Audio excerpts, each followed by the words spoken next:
Hello everybody, we have just finished the English live stream for the Wuthering Waves special showcase on May 19th, and it was a showcase. It was a live stream. It was really interesting, is probably the word I would use to describe that. It was full of some interesting goodies, and then a lot of stalling. Like, look, streamers are known for stalling, but let me tell you, there was a lot of stalling in this one, but that's okay. There was still some really cool things, some cool information that has dropped, some changes to some of the banners and details, and I'm going to recap some of that information here for you right now. So let's jump in and talk about what we covered. Now, this stream featured a lot of mini games and filler, honestly, junk. It was like very, like, some people, there's a few people in chat that kind of enjoyed it, but honestly, it was pretty rough stalling overall. But there was 4 different mini games really that took place over the course of this live stream, where we had a bunch of some content creators and one of the voice actors for Yang Yang featured as well. They were kind of like our in-person viewers, supposed to be kind of like members of the community and team, and it was something for sure, but not fantastic. But we did have Rexlin featured in there, which is always fun to see. As a content creator myself, it's cool to see the company engaging with the content creators in that way. So I will say, despite the minigames being rough, it was still really cool to see him in there. We got to see a little bit of footage as they were kind of introducing us to Wuthering Waves, kind of recapping some things from normies, maybe people who haven't been keeping up with the information, but nothing crazy new had been featured early on. They then showed us a new promotional video for the game where they did feature in some new animations, new cinematics, as well as they featured this really cool new song that we had never heard before brought into the game, but it did tease us with a couple new enemies, some new footage of characters that we hadn't seen before. And this is where we officially got revealed Chang Li. We got to see Chang Li. She was hanging out here with Jin Shi, who we saw recently teased. We got to see them. They're just kind of sprinkled in. We didn't get any major reveals for them, but we got to see Chang Li as well as another character featured towards the end. We got to see Chun featured in there as well, amongst Kalkuro, some more stuff for Jinshi. And this character here, who looks similar to Kalkuro, was briefly featured a couple times, along with what seems to be one of the kind of like main bosses leading up to the end of the first chapter. What a lot of us are speculating is the Threnodian that's been incorporated into the story. I'll be interested to see how that expands a little bit further later on. Then, as a community thing, we got fed this nightmare fuel of Rexlin being Yang Yang, and it sure was something, where they basically took out the voice lines from the beginning of the game, and I don't think I'm going to be able to unsee this. Throughout the live stream, we got these welcome messages from the various voice actors in the game, where they kind of gave us these previews about the characters and how excited they are to be involved with it. These were effectively commercial breaks. They kind of broke up the segments throughout the live stream. However, after the longest minigame in the world, they did drop a new 1.0 trailer for the game. It looks pretty fantastic, and nothing, if you've been involving yourself with the CBT2, no crazy reveals or a bunch of extra details provided here. A little more footage of the Threnodian, like I'd mentioned previously, but another video and feature to get you a little bit excited. Although it did incorporate a little teaser piece for Yin Lin's character story, which is something we have not had any details on, which was really cool to see, and is something I am incredibly excited for, as she is still one of my favorite characters in this game. They gave us a nice little montage of the bosses that are going to be coming in 1.0, which again culminated in a little bit of footage of the new boss we haven't seen before, the Threnodian. Again, we're speculating here that this is the Threnodian, which looks really cool. It's like an alternate version of Crownless, seems to be like kind of a female frame.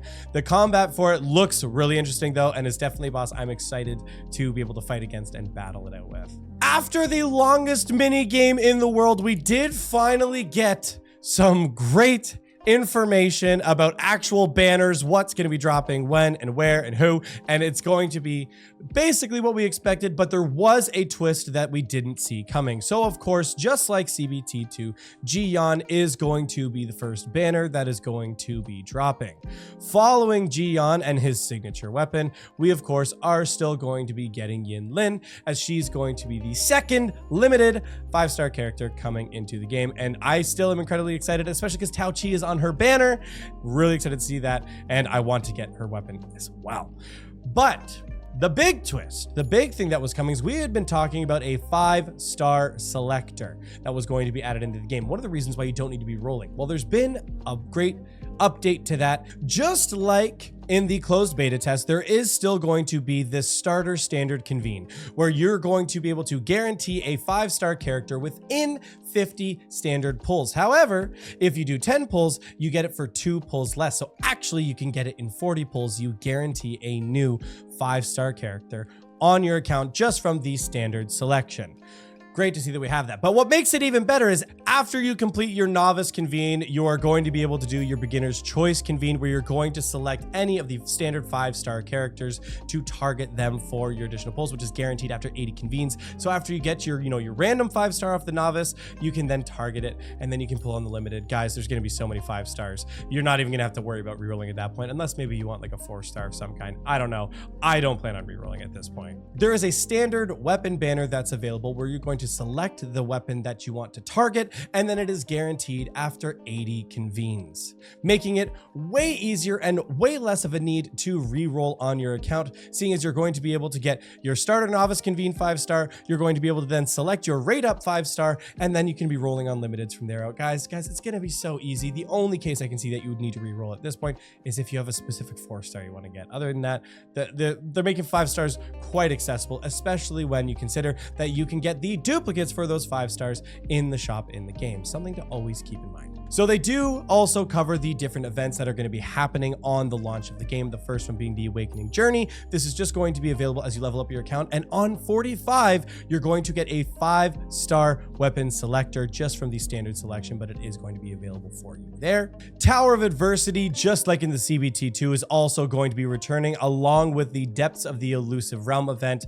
So if you got to play in CBT2, you are going to be familiar with these events, but there's going to be some astrite and different rewards available, along with an altered impermanence heron that is going to be available from the shop. It is behind my camera there. They're also bringing back the parkour event. They did reveal a new event though called Alloy Smelt, which seems to be another kind of combat game mode that is going to be available, that's going to involve your character's skills being altered in some way. Rexlent did go on to talk about that a little bit more, but we weren't given any specifics. Another minor change that did come through is they do still have the 5-day login reward of getting a free Sanwa, which is the same as CBT2, except they did alter from the standard banner pulls and the limited banner pulls, as you can see there on day 6 and 7. Previously on the beta, it was all the same. So we can see that they are the different types that are going to be available there, but still get a free Sanwa, so that's great. After another long mini game that honestly was way too long, I gotta be honest, it was absolutely killing me. They gave us a quick little highlight of their previous promotional event where they were having the male and female rover travel across America. I think it's really cool to see more kind of Eastern companies investing in North American audiences, because there is a global audience for these games. So I will say it was cool seeing the recap. Holy smokes. Sorry, I got a little bit distracted. You could probably guess why. One of the last things they covered before going into a final mini game for the event is they covered new merch is coming. Different figures are going to become available. I'm going to be honest, I don't really care. And then finally, we actually got to see some gameplay of the game. This is not the 1.0 build. They made sure to make note about that, but we did get to see Rexlent pretend to throw for a hot minute before absolutely stomping everybody in the game. No one was surprised by the outcome. This is actually post-stream Connor here, because I realized I forgot to mention something really quickly, is that also we did get the confirmation of the server opening time of May 22nd at 7 p.m. Pacific time. So if you're Eastern like me, you're going to be looking at 4 p.m., which is really exciting that we don't have to wait till midnight for the game to launch on the 22nd. If you want to preload the game, which I suggest you do, because I guarantee you the servers are going to get hammered on launch day, you can pre-download the game on May 21st at 3 a.m. Pacific time. But of course, you can try and pre-download it, of course, over the course of that day. You don't need to get it at that time, but make sure you have it so you have it ready for launch. I guarantee you the servers are going to get hit hard, but just wanted to add that in there as well. But after being completely disheartened, thinking that the last piece of information that we got was just simply about merch, we did get this message from Solon. He is one of the leads on Wuthering Waves, and he gave a really heartfelt message appreciating the community and as a big thank you for all the pre-registration rewards and exceeding that 30 million pre-registrations. We are getting 2 additional 10 pulls, 1 standard 10 pull and 1 limited 10 pull that is going to be gifted to us through the in-game shop. But honestly, I would have just appreciated more of this in the live stream event. This was way more endearing, felt way more connected to the development team at this point. I wish they had gone more of this direction. So my overall thoughts on the live stream was that I do still think it's really cool that they will do live stream events like this to engage the community and to show information.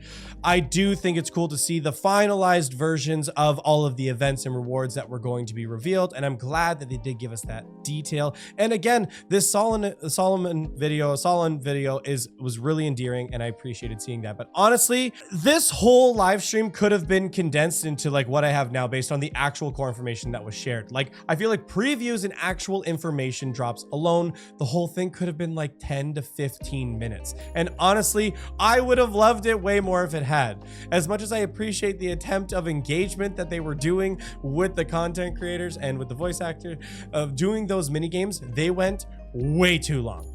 Way too long. Maybe 1 mini game would have been fine, but the fact that they did basically 4, saying there was only 3, and that took up 85% of the entire live stream was so incredibly draining that at one point, like, chat was just like dying. We were all sitting there just waiting for it to end, waiting for the minigame to end. And again, no hate towards anybody who participated in that. That's not what I'm saying. I'm just saying I don't think a live stream like this, where we're really anticipating the information on the game, more details about the game, that much minigame was just too much. Just too much. I'm so sorry. I can't even lie about it. I can't do it. I can't do it. Please, Kuro, never have that many mini games. Like, again, maybe 1. I'll allow 1. Okay, some people seem to like it. I'll allow it, but please, I just never want to see that again. But that's it in terms of recapping the stream. But a final recap from me, guys, and new information that I wanted to let you know is I will be doing a subathon on the launch of Wuthering Waves starting on May 22nd. Originally, I was just going to be streaming a bunch, but this is a pure blue subathon that we're going to be doing at this point, guys. So you can come in, join the stream on May 22nd. And now that we are affiliate, if you subscribe to the Twitch stream, that's going to extend the timer, and we're going to be looking at doing that whole week, baby. It's going to be fantastic. So I'd appreciate you coming and joining me on launch day of Wuthering Waves as we can make that subathon one to remember. But if you made it this far in the video, thank you so much for your time. Thank you to the patrons who support this channel as well, and our Twitch subs. Thank you so much for watching, and we'll see you next time.